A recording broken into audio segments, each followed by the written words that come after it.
and go. Hello everyone, greetings from Philadelphia. I'm Joe Wegner.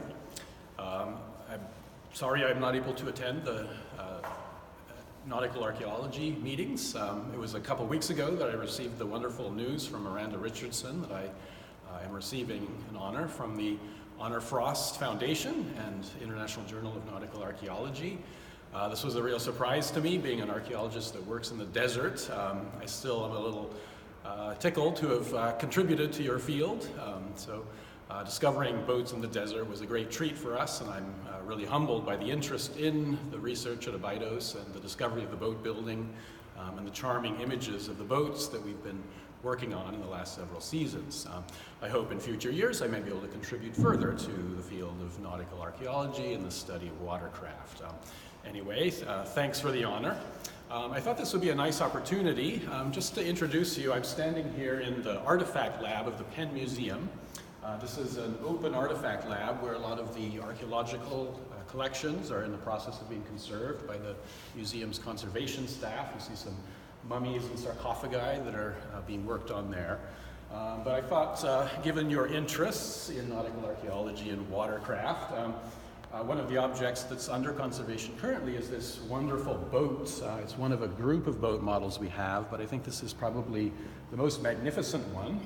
It comes from the site of Sedment in Middle Egypt. So this dates to about 2000 BC, roughly the beginning of Egypt's Middle Kingdom.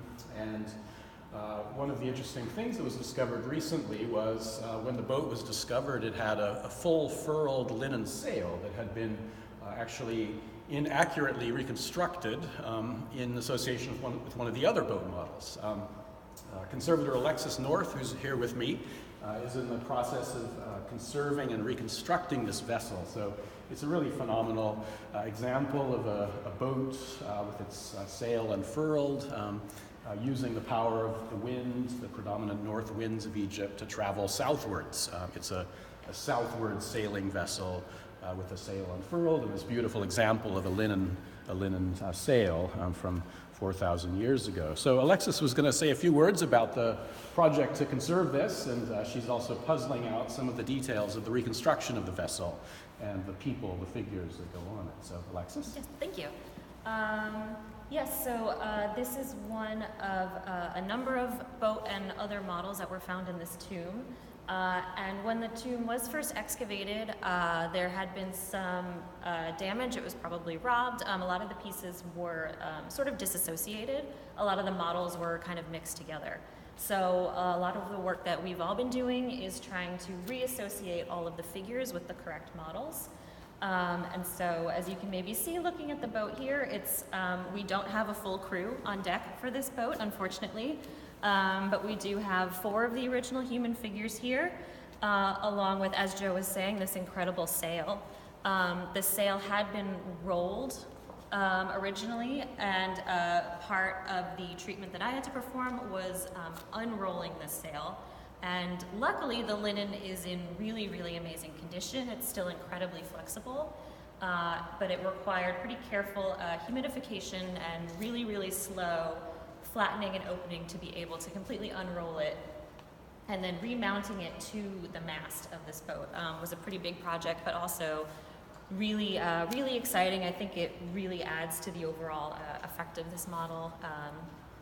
And we're now in the final process of putting the rest of these pieces together, figuring out how our rudder here will attach to the back section of the boat.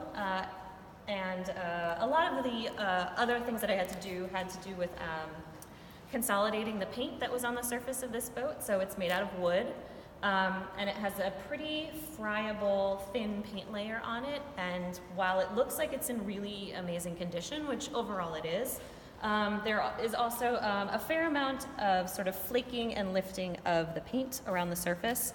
So it took a lot of time to carefully consolidate the paint, reattach it to the original substrate to ensure that there's no further paint loss.